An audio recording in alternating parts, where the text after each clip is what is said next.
Joining me now to talk about everything, Roger Simon, co-founder of PJ Media, novelist and screenwriter, author of I Know Best: How Moral Narcissism is Destroying Our Republic, if it hasn't already. And Dr. Tom Borelli, PhD, contributor for Conservative Review. Gentlemen, welcome. Tom, you're in D.C., the belly of the beast, the big story, although you never know it from watching CNN, as I said, and it may be, maybe all the others, I don't know, but I've seen them, is Susan Rice's name. Eli Lake of Bloomberg, national security writer for Bloomberg, talking about how Susan Rice's name is involved in unmasking the Trump people. You had Adam Housley. We played part of his report from Fox News this morning. Great report, talking about the unmasking and saying that Susan Rice's name certainly has come up as one of the people who may have requested it, among others. So what's your take on what we're seeing here, and how serious a deal is this? Well, Steve, this is a very serious deal. As we've seen for a long time now, it's been Russia, Russia, Russia, everybody trying to destroy President Trump's credibility, trying to really nuke Representative Nunes with this whole Russian deal. But now we're finding out perhaps it was really the inside source, and it may have been Susan Rice. And what a shock, right? You know, the liar of Benghazi. How many shows did she go on? She's really had set herself up really to be the Obama administration hit person, to defend Obama on everything and anything. I think she even defended Bergdahl when he was traded for the hostages. So she's been the hit person. It wouldn't be totally surprising if she's the one who did indeed unmask these individuals. Time will tell. But if she did, she needs to be prosecuted. Yeah, I could not agree more. Roger, I mean, this, you know, and you can't let, I don't know what the precedent is for this, but you can't let Barack Obama get away unscathed or unquestioned, at least behind closed doors in some kind of hearing as well. Why behind closed doors? I don't know. I'm trying to be nice. I mean, you know, this woman, Rice, reminds me of a KGB apparatchik. That's really what she's like. I mean, all this stuff about, and I knew KGB agents in my life, so, you know, I have some idea what they're like.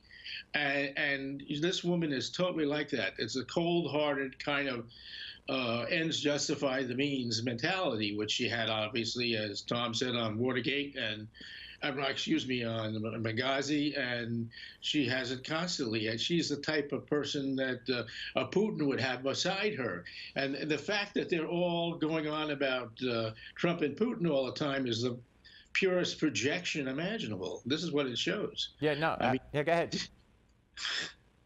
This is like a high-tech version of Gordon Liddy, but worse.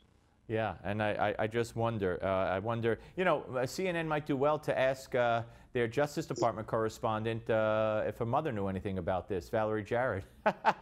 I spoke to Mommy today, and she says she doesn't know anything. Okay, thank you for that report.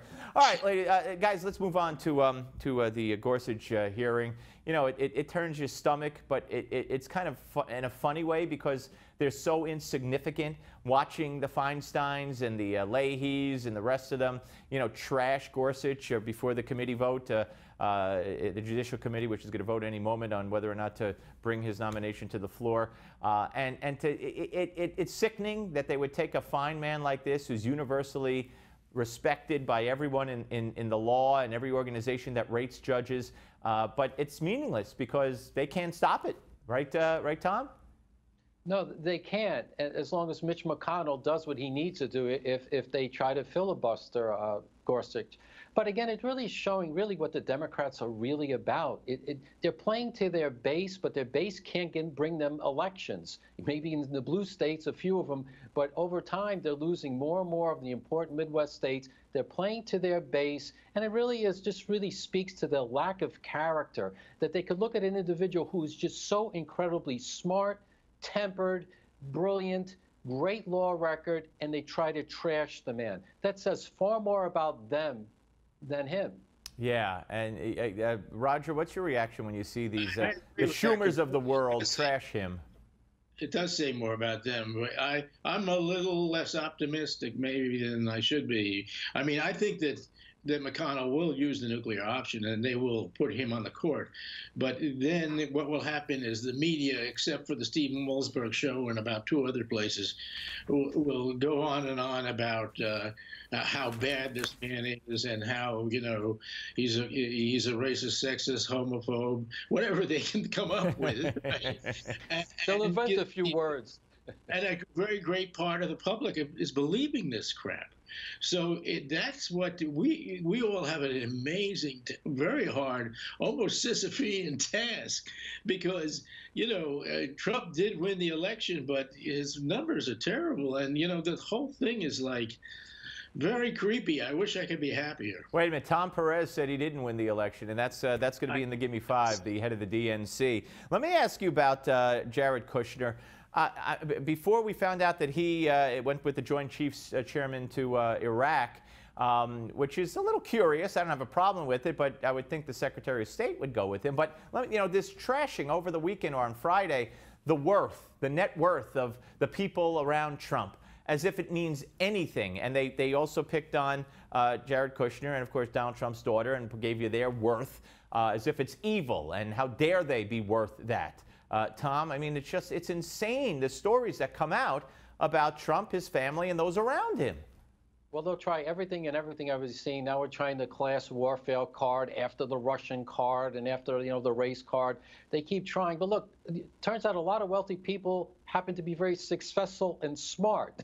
If you're picking those types, who would you want? Someone who has been a proven record of success or someone who hasn't? I don't have any problem with it, but they got to find something, so they're just going to continue to dig and dig. It's all about character assassination, trying to make these people not credible, when in fact their record and their wealth shows that they're very well-accomplished people. Roger? I also don't think that one particularly works, because I think people know that people like Pelosi and Schumer are loaded. So it's all a big joke. And, you know, okay, my billionaire is bigger than yours. Well, you know, Roger, they should know it if we had honest reporting, but I don't know how many people actually know it. I think, look, I think people are naive, I'll admit it. And they're manipulated, of course. But I think in that one area, I think they know that all these politicians are loaded in their minds. And so I don't think this one particularly hits home, but I could be wrong, but I don't think it does. All right, guys, always a pleasure to speak to both of you, Dr. Borelli and Roger. Take care, gentlemen.